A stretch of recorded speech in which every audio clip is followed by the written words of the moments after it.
Hello everyone and welcome to fourth episode of this podcast, sorry.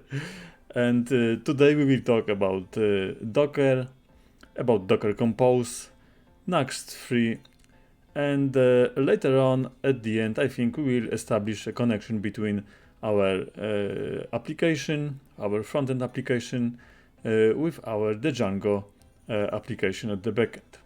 So let's start and let's talk about Docker.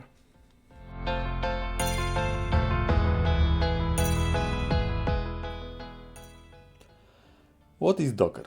Well, according to the definition I found on the internet, Docker is a platform for developing, deploying, and running applications in containers. That's true, but what is container? Containers are lightweight, portable software units that contain everything needed to run an application, including code, libraries, dependencies, and configurations. Docker allows developers to create applications in isolated environments, minimizing problems associated with differences in system configurations between different environments, for example, between a development computer and the production server. So that was the definition of a Docker, and it was absolutely correct, but I think it's a little bit overcomplicated, especially for those who never used Docker before. I think if you're a little bit afraid of Docker now, please think about the Docker as a box of Lego bricks. I'm pretty sure you know what is the Lego bricks. So after assembling the whole blocks, we have a working application. When you open the box, you usually have sets of blocks are divided into smaller parts, and these smaller parts that's our containers. We can have a database container, a Python container, Ubuntu container, etc. After assembling all containers, we have a working application. Let's go further and let's talk about Docker Compose. Again, you can find on the internet that Docker Compose is a tool for defining and running multi-container applications in Docker. Using a YAML file, usually named dockercompose.yml, you can define the configurations for all services included in the application, including containers, networks, volumes, and environment variables. Docker Compose simplifies the management and running of multi-component applications, enabling easy deployment, scaling, and maintenance. That's the definition. And yes, it's overcomplicated. Let's go back to our comparison the Docker to the box of Lego bricks. In every box of Lego bricks, you have the manual how to assemble these blocks. If you will go step by step with this manual, at the end you have a fantastic toy built from the Lego bricks.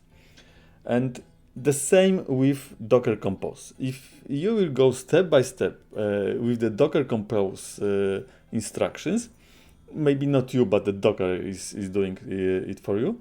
At the end, you have up and running application in Docker environment. So I think that clarify you a little bit more. What is Docker Compose, and that's enough for now. We will back to the Docker later on in this course, in this episode. But now let's move on to Nuxt 3 application.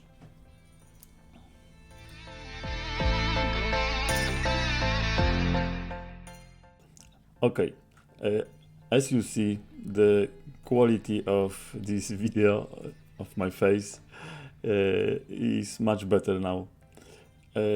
I have just discovered that there is an option in my camera.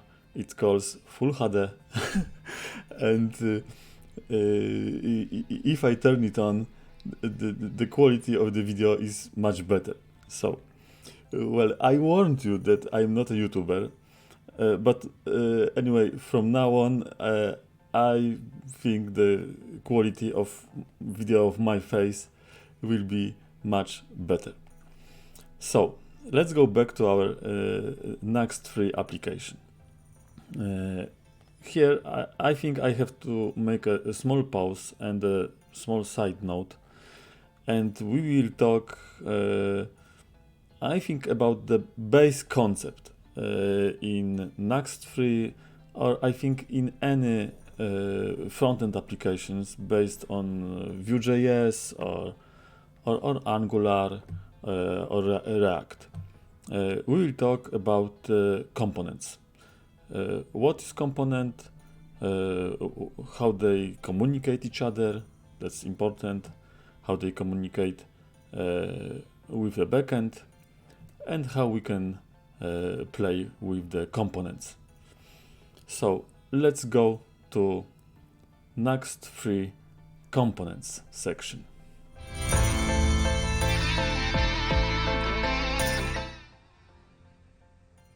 What is component? Okay, again, in the internet, I have found the definition like this. A component is a fundamental building block of the user interface. That's more or less it's okay. It can be seen as a self-contained, encapsulated fragment of the interface, which may include logic, styling, and HTML structure. Yes, that's correct. The definition can be expanded with several key features. And the key features. Encapsulation. Okay. Components are often designed to be independent of each other and able to function in isolation. This means that changes to one component should not affect other components. Honestly, I don't agree with this. I think the changes in one component very often have effect to other components.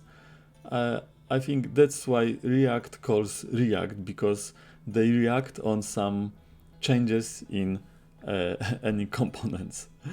And that's how the Vue.js, also Angular, works. So that's not the part that I agree.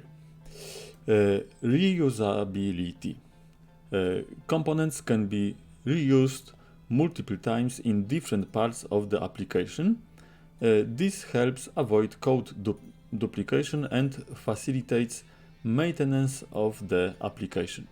That's 100% true. Composition. In larger applications, components can be composed into more complex structures, forming a hierarchy. For example, smaller components can be used to build a larger component, which can then be used in even larger structures. That's true. State. Components can have their own state, which may change over time due to user interactions or other factors. Managing the state of a component is an important aspect of user interface design. True. Props. Components can accept input data in the form of properties, which are passed to the component by its parent. This allows for the creation of more flexible and configurable components. That's true. But is it clear for you?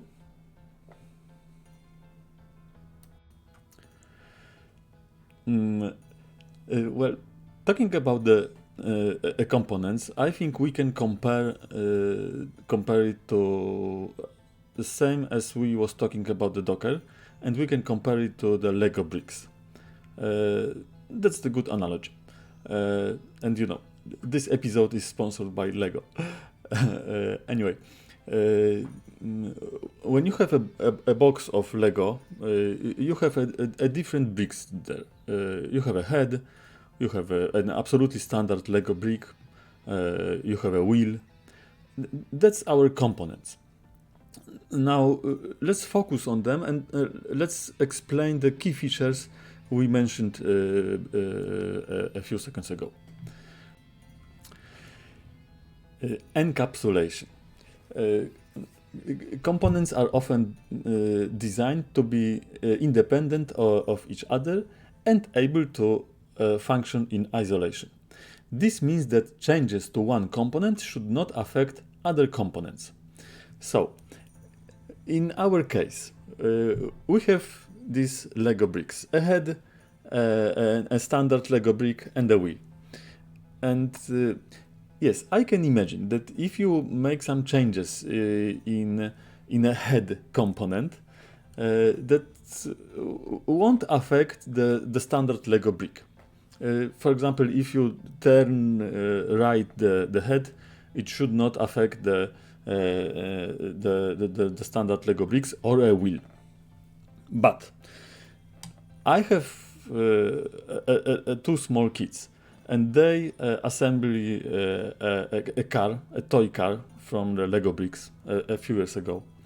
And I remember that there was a car where when it starts moving and the wheel starts spinning, the small this small little human in the car starts moving, and yes, its head starts moving too. So in this case, the wheel changes its state and starts spinning, and this affects the head of this tiny human in a car. So it affects to the other components. That's why I don't agree in 100%. That's why I don't fully agree with this definition on encapsulation, because I think that mostly the components are isolated, but yes, they affect to other components, and they do it I think very often, and I will prove it. Reusability. Components can be reused multiple times in different parts of the application. This helps avoid code duplication and facilitates maintenance of the application. Yes, I think that's the quite clear definition, and we can easily imagine in our Lego analogy.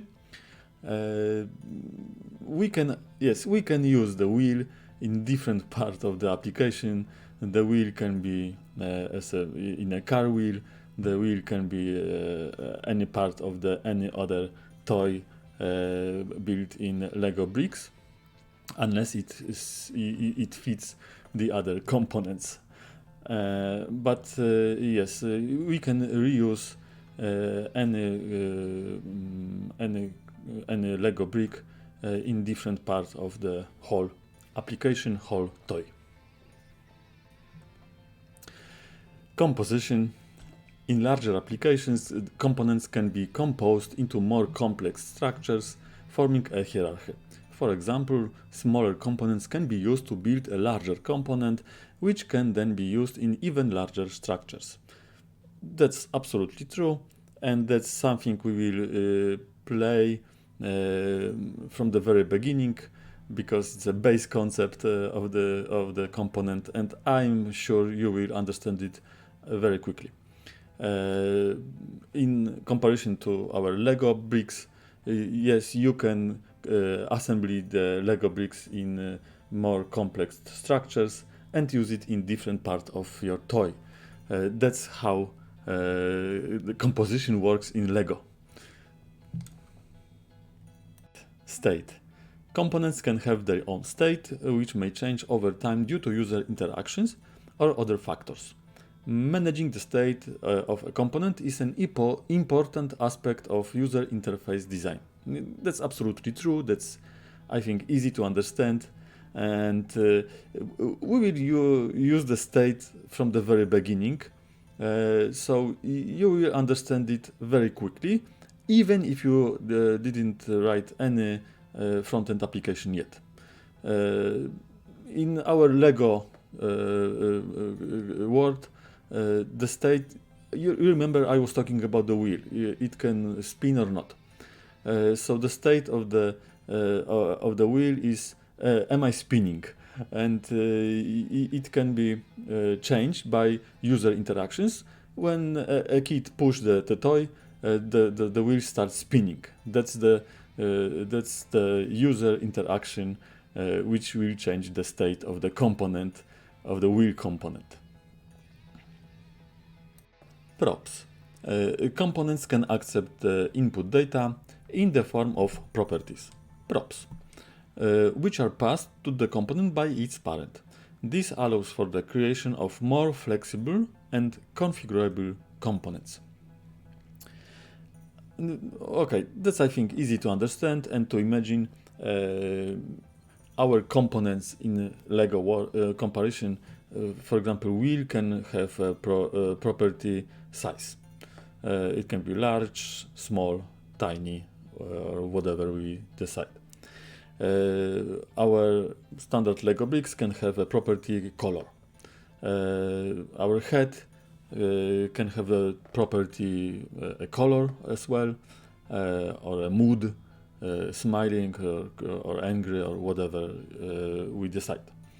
So that's our properties, and that's something we will use the same as state, as composition from the very, very beginning, and you will understand it very quickly. And okay, I think that was the base concept of the component. Now let's talk a little bit about the communication between the components.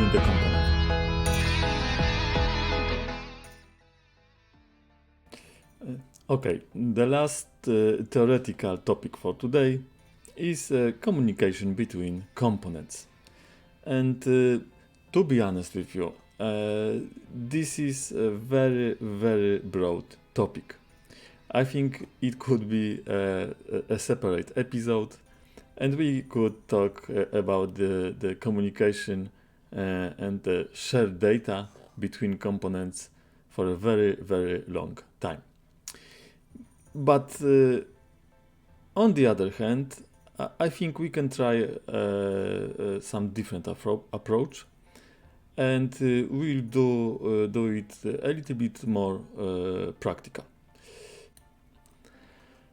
I think the best way to understand these types of communication between components is the way where I will make a short brief and explain the way of the communication, and then we will create some components in a code and check how it works in a real life. So let's do it. First type of communication between components is the communicate between parent and the child component. And this is the easiest communication. I think, like in a real life, when parents say something, child must react and must react immediately, just like in a real life. Parent is always in charge. So in our application, you can use the props to communicate from parent to the child, and this is absolutely the easiest way. Let's see how we can play with this in our application. First, we will make some changes in our operating system. As you remember, we was using npm as our packet manager, node packet manager. Usually I am using yarn. Yarn is the same as npm but works faster, and it's, I think, more convenient. So first install the yarn on your operating system, or you can stay with npm if you want, or you can use any other packet manager, because the yarn and npm is not the only option. But I'm using yarn. To install it, the base command, if you want to install something, how to install yarn on Ubuntu. We will find a very simple command to put it in a command line, and as you see, it's added. You can check the version. It should be something like this, and that's all. We can go to our Nuxt application now. When you go to Nuxt free website, it's nuxt.com. You can read that Nuxt free is an open source framework that makes web development intuitive and powerful. Create performant and production grade full stack web apps and websites with confidence. It's true. And as you see, we have a movie why the Nuxt is the best choice for you, as always, and you can watch it. It's only 3 minutes long. So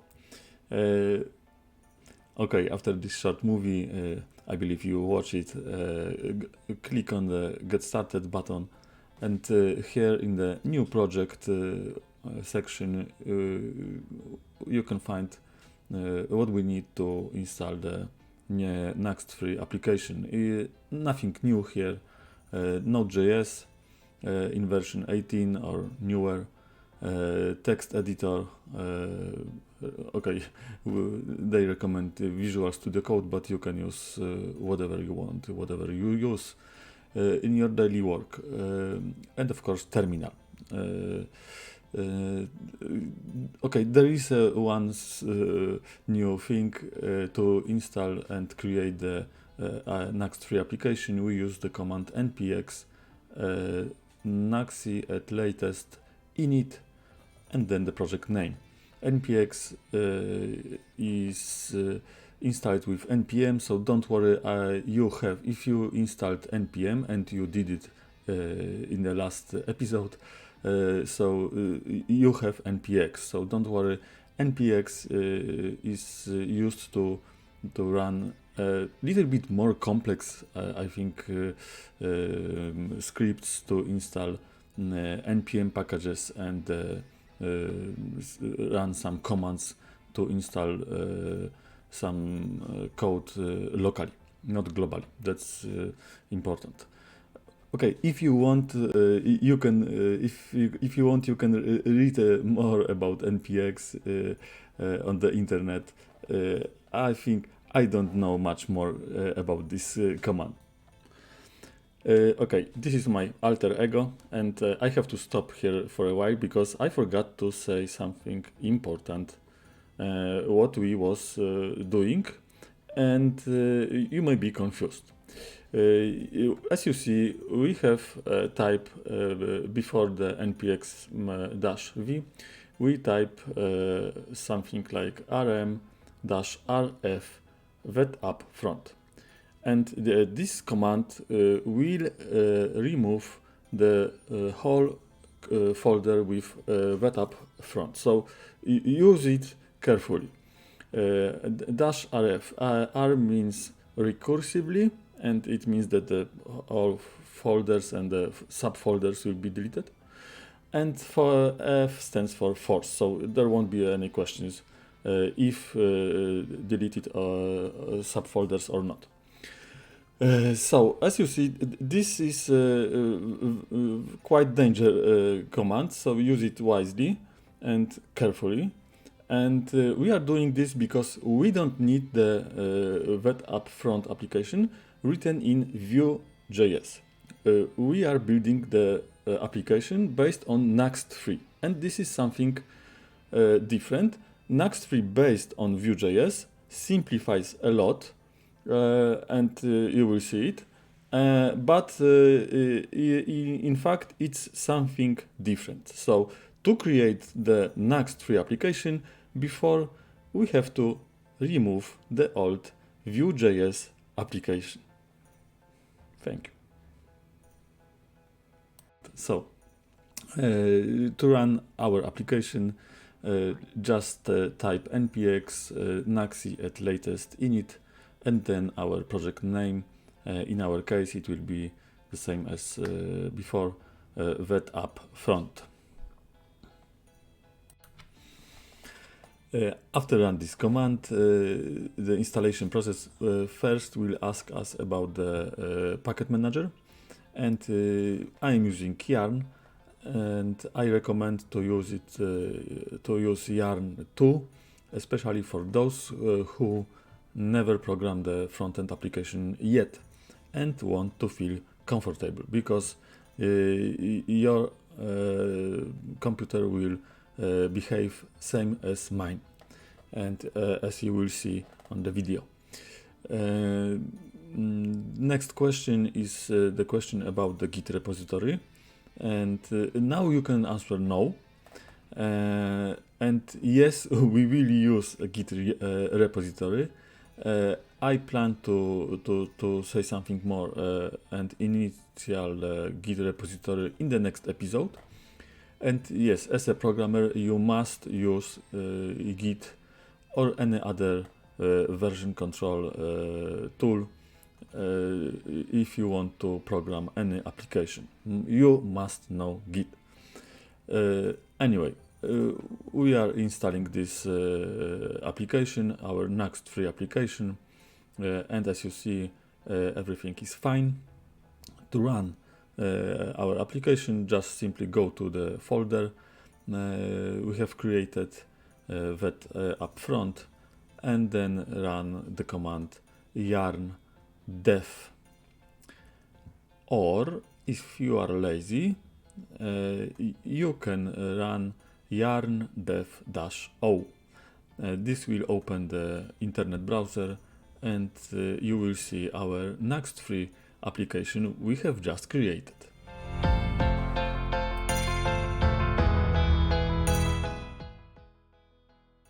I decided to stop here just after the theoretical part of this episode. I have prepared much more longer now. I have prepared about 90 minutes now of this episode. The first part, the theoretical part, and the second part of programming. But I decided to split it just because of few problems I have noticed while I was working on this episode. So, let's analyze the problems. First, technical problem. My computer hung out unexpectedly 2 times last week. It happened when I was working on editing video, so I'm absolutely sure it's connected with this video. And we have to think what to do with this. Problem number 2. Long lesson from one side can explain topic in a wider range, but on the other hand, these kind of episodes, these long episodes, can be first exhausted, and I think they can be ineffective. They just can be too complicated, especially for those who just start programming in JavaScript or Python. And we have to change it. Lost contact, this is the problem number 3. Lost contact with my subscribers who I think probably wait for the next episode. This, I think, can lead us to unsubscribe people and, in fact, to kill the whole project. So that's absolutely risky problem. Wider topic need to have more, these side notes and additional explanations. Too much side notes can be distract, especially for those who already know the topic I talk about. Yes, that's the problem. And the problem number 5. Day by day, I am getting to know the video editing software better and better. Yes, that's the problem. From one side, it's good. But on the other hand, I started to make more complex videos and effects that looks okay, but at the end, they took me much more time to prepare them. I think sometimes preparing 1 minute of this video took me 2 or more hours just because I wanted to make some, special effects. But, that's not Hollywood. So that was the problems. And now let's think about the reasons of these problems.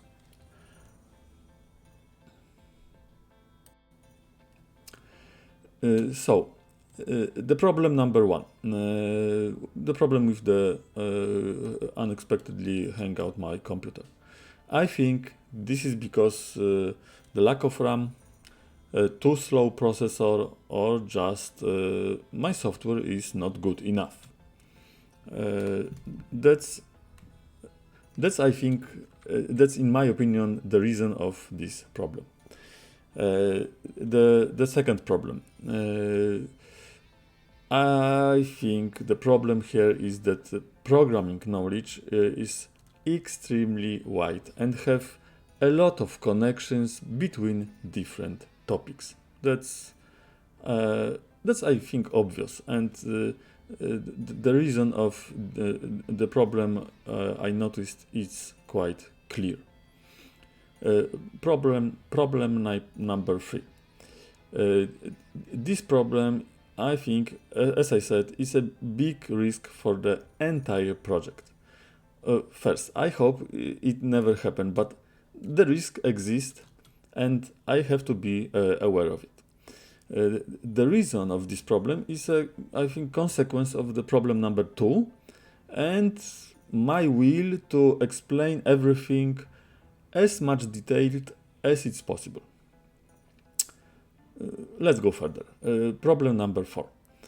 Too much different knowledge in one episode. That's, I think, that's the reason of the problem of too much side notes.